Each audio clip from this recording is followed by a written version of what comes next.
Vamos a ver algunos ejemplos prácticos del trabajo con componentes de actores, sus jerarquías y herencias. Empezamos creando un componente con movimiento orbital que nos permitirá que cualquier componente con el que esté emparentado se mueva en una órbita respecto a un punto y una distancia que podemos determinar. Vamos a crear un nuevo proyecto, tercera persona, C++, y vamos a llamarle componentes, por ejemplo. Ahora vamos a crear una nueva clase C++ derivada de SceneComponent y a la que vamos a llamar Orbiting Movement Component. La creamos y para empezar, dentro del archivo de extensión .h, debajo de la llamada al constructor, añadimos estas propiedades. Estas propiedades son los parámetros básicos que usaremos para personalizar el movimiento circular del componente. La primera, que es de tipo booleano, nos permitirá indicar en qué dirección se moverá la rotación del componente, acercándose o alejándose del origen de la órbita. Rotation speed es el número de grados que gira el componente cada segundo o con cada tick. Orbit distance indica la distancia a la que los componentes que giran deben moverse desde su origen. Y current value es la posición de rotación actual en grados. Ahora vamos al archivo .cpp y dentro del constructor empezamos por inicializar estas propiedades con un valor.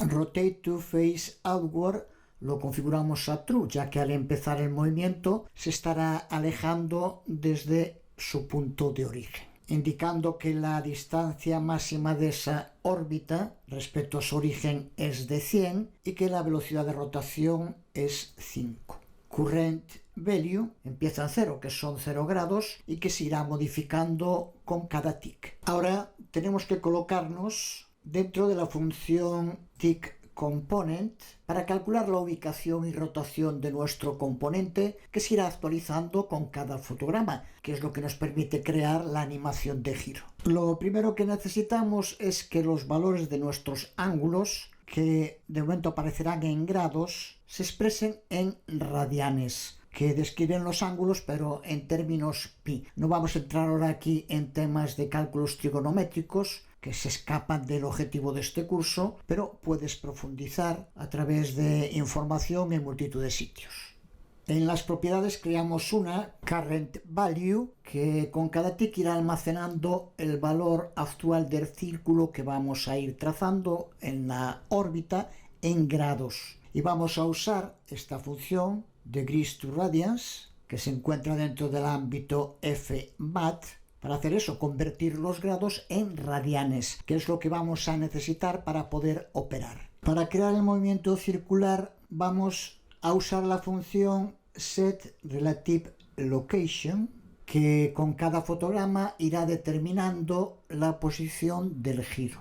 Para determinar esa posición usamos la ecuación general para el movimiento circular, que es la que ves en pantalla, y que en la función implementamos de nuevo usando fvector, al que tenemos que pasar valores x y z, como ya sabemos. Para x y para y, que son los dos parámetros que irán cambiando con cada fotograma, usamos las funciones del ámbito fmat, cos y sin, pasándole a cada uno de ellos el valor que tenga en ese fotograma current value radians, el que almacenamos en esta propiedad cuando convertimos de grados a radianes. Y multiplicando por orbit distance, que recuerda que es la distancia máxima que se aleja del origen la órbita. Aquí tienes un ejemplo de lo que se puede denominar sobrecarga de operadores, porque este es el operador multiplicar, no tiene nada que ver con punteros en este caso. Aquí lo que hacemos es multiplicar esa distancia de la órbita por el coseno y el seno que nos devuelva en radianes. Y el valor de z, que no cambia durante todo el giro, lo obtenemos con getRelativeLocation. El siguiente paso es ir dando el giro al objeto desde el origen, que debemos de calcular si rotate to face outwards devuelve true, lo que indica por tanto que se está alejando del origen.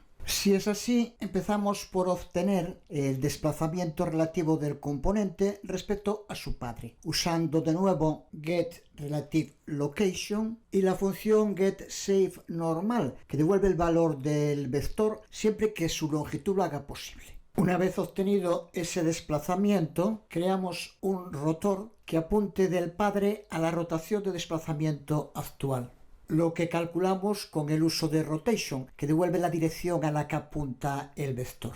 Y le aplicamos esa dirección al rotador pasándoselo como parámetro a la función setRelativeRotation, que será la que irá llevando a cabo la rotación con cada fotograma. Por último, tenemos que actualizar el valor que tenemos en currentValue, que ya sabemos que está almacenado en grados. Para eso usamos la función fmod, a la que debemos pasar valores x e y, y actualizamos el valor de currentValue sumándole al valor del giro anterior el resultado de la multiplicación de la velocidad de rotación, rotation speed, por delta time, que es el tiempo de fotograma adaptado a la velocidad específica de cada hardware. Y fijamos el valor resultante entre 0 y 360 para permitir que la rotación se repita. Ya podemos compilar y guardar. Para probarlo vamos a crear un nuevo blueprint de tipo actor. Le damos un nombre y ahora dentro de ese actor añadimos el componente que acabamos de crear, Orbiting Movement. Vamos a dejarle ese nombre.